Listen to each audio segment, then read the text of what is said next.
सवाल यह है कि किस देश का एक पर्वत है, पर्वत का नाम है तारानाकी माउंगा, को मनुष्य मानव का दर्जा दिया गया है। ये किस देश का पर्वत है? चार ऑप्शन आपके सामने हैं: न्यूजीलैंड, ऑस्ट्रेलिया, कनाडा और जापान। बहुत अच्छा सवाल बनेगा। तो किस देश का पर्वत है? तो वो पर्वत है बेटा न्यूजीलैंड का। किस देश का पर्वत है? तो पर्वत किस देश का भैया? न्यूजीलैंड का। तो न्यूजीलैंड का पर्वत है और उसको मानव का दर्जा दिया गया है। तो पर्वत का नाम क्या है? देखिए, पर्वत का नाम है तारा नाकी माउंगा।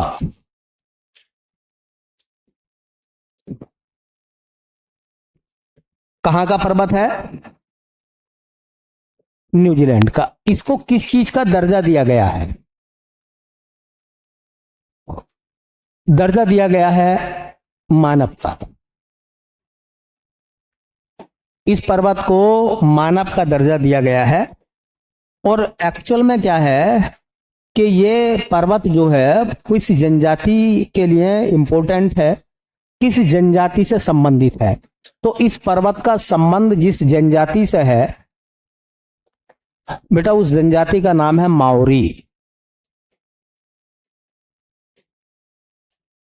ये माओरी जनजाति का पर्वत है और माओरी जनजाति के लोगों ने न्यूजीलैंड की सरकार से इस पर्वत को ह्यूमन का दर्जा देने की बात की और वहां की विधानसभा ने, वहां की संसद ने मतलब इसको मानव का दर्जा दिया गया है। इससे ये पता चलता है कि अगर प्राकृतिक चीजों को इस तरीके से संरक्षित किया जाएगा तो उनका संरक्षण एक बेहतर और अच्छे ढंग से हो सकता है। तो ये पर्वत किस देश का है? तो किस देश में है? न्यूजीलैंड में।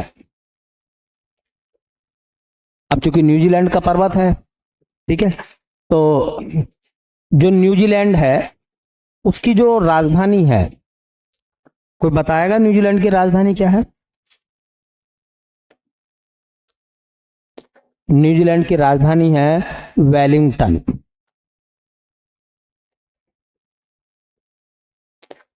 देखिए, जो न्यूजीलैंड है वहां की करेंसी क्या है? मुद्रा डॉलर। न्यूजीलैंड की मुद्रा है डॉलर। वहां प्रधानमंत्री कौन है? उनका नाम है Christopher Luxon. Christopher Luxon. New Zealand में राष्ट्रपति नहीं बनता कोई भी, इसलिए ब्रिटेन के जो सम्राट हैं वो न्यूजीलैंड के भी सम्राट हैं। ठीक है, तो ब्रिटेन के सम्राट या ब्रिटेन की जो महारानी थी पहले, वो न्यूजीलैंड की भी महारानी होती थी। तो यहाँ राष्ट्रपति नहीं बनते हैं। क्रिस्टोफर लक्सन जो है वहां पर पीएम है। मुद्रा डॉलर है। राजधानी वेलिंगटन है। माओरी जनजाति के लिए फेमस है, उनके लिए धार्मिक श्रेणी में आता है। नाम है तारानाकी माउंगा और इसको न्यूजीलैंड की सरकार ने ह्यूमन का राइट्स दिया है, ह्यूमन का अधिकार या मानव का दर्जा दिया है। याद रखेंगे नाम। अच्छा सवाल है, पेपर में पूछ सकते हैं। ठीक है, पिछले महीने की जो करंट अफेयर्स की जनवरी में जितनी भी क्लासें हुई थी उन सबकी पीडीएफ टेलीग्राम पर डालेंगे हम। साई आईएएस एकेडमी के नाम से टेलीग्राम, उसी पे मिलेंगी वो। ठीक है, चलिए अब चलते हैं हम दूसरे सवाल की तरफ। दूसरे सवाल में यह कहा गया है कि निम्न में से किस तिथि को विश्व कैंसर दिवस मनाया जाता है? ऑप्शन है 2 फरवरी, 4 फरवरी, 26 मार्च, 29 अक्टूबर। विश्व कैंसर दिवस कब मनाते हैं? विश्व कैंसर दिवस कब मनाया जाता हर साल? तो मनाते हैं 4 फरवरी को। कैंसर के प्रति जागरूकता बढ़ाने के लिए हर साल मनाया जाता विश्व कैंसर दिवस। याद रखें किस समय पर मनाया जाता है? तो हर साल मनाते हैं 4 फरवरी को। इस बार की थीम क्या है? 2025 में कैंसर दिवस की थीम क्या रखी गई है?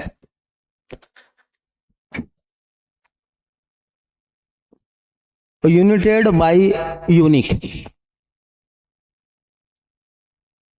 यूनाइटेड बाय यूनिक, ये थीम है इसकी। अच्छा, आपने नाम सुना होगा रक्त कैंसर को और क्या कहते हैं? पेपर में कई बार आया है।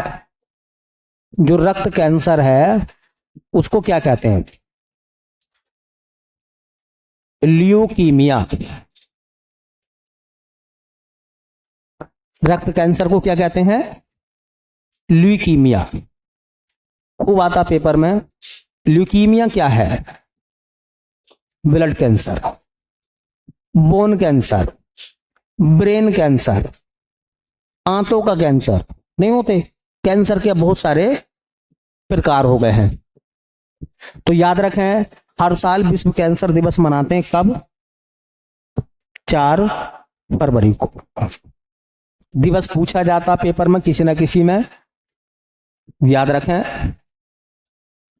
कह रहे हैं आर्थिक सर्वेक्षण 2024-25 में भारत में महिला श्रम भागीदारी दर कितनी रही? बहुत अच्छा सवाल है एसएससी के हिसाब से।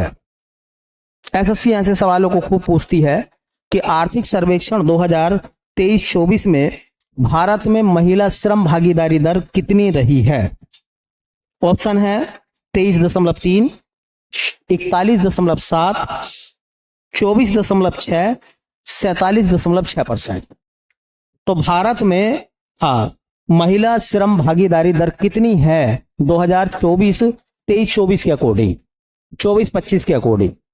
तो वो है 46 इसका मतलब पता क्या है कि 100 लोग अगर काम करते हैं तो उनमें से 46.6% महिलाओं की हिस्सेदारी है। देखिए, महिला श्रम भागीदारी दर, महिला श्रम भागीदारी दर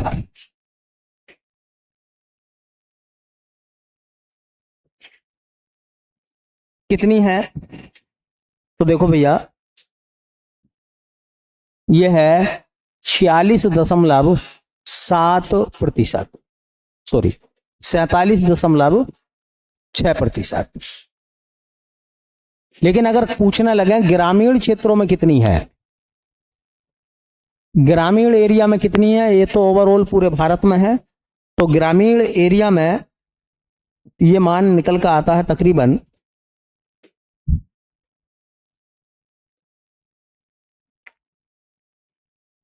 47.7 है। चलो छोड़ो, दोनों का एक ही रहने दो, 46.6%। एक लाइन का सवाल है लेकिन एसएससी मालूम कर लेती है महिला श्रम भागीदारी दर 2024-25 में कितनी रही है भारत में। तो कितनी है भैया? 47.6%।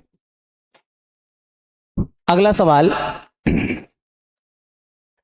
ये कह रहे हैं दूसरा महिला अंडर 19 T20 विश्व कप किस देश ने जीता है?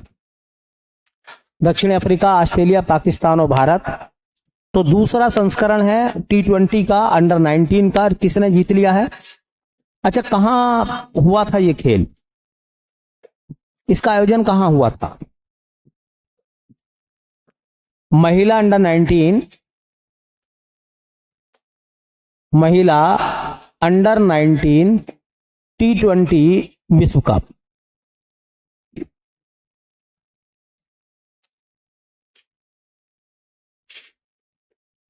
पहली बात तो याद रखें, ये कौन सा संस्करण था इसका? तो संस्करण था बेटा सेकेंड। पहला हुआ था दक्षिणी अफ्रीका में, ये दूसरा संस्करण है। इसका आयोजन कहां हुआ था? आयोजन इसका हुआ था मलेशिया में। कहां हुआ है? जबकि पहला संस्करण इसका हुआ था दक्षिणी अफ्रीका में। ठीक है, विजेता कौन बना है? विजेता भारत बन गया है दूसरी बार। उप विजेता कौन बना है, जिसको फाइनल में भारतीय टीम ने हराया है, तो वह है दक्षिणी अफ्रीका। दक्षिणी अफ्रीका की बड़ी किस्मत खराब है, फाइनल में इंडिया मिल जाता है, चाहे वो महिलाओं की टीम हो या पुरुषों की टीम हो, और भारत उन्हें हरा देता है। ऐसा इस बार भी हुआ। कुल टीम कितनी खेली इसमें, कुल टीम जिन्होंने हिस्सा लिया था वो थी 16, वर्ल्ड की 16 टीम खेली इसमें और भारत विजयी बना। प्लेयर ऑफ द टूर्नामेंट किसको घोषित किया गया, player of the tournament,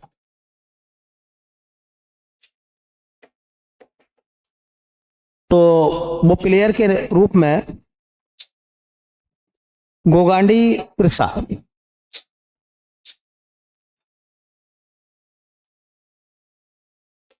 Trisha को बनाया गया है। त्रिशा बनी थी, भारत की हैं और उन्होंने बड़ा अच्छा प्रदर्शन करा और पूरे मामले में उनको प्लेयर ऑफ द टूर्नामेंट घोषित किया गया। प्लेयर ऑफ द टूर्नामेंट उनको घोषित किया गया त्रिशा को। तो अंडर 19 महिला T20 वर्ल्ड कप भी दूसरी बार हुआ था।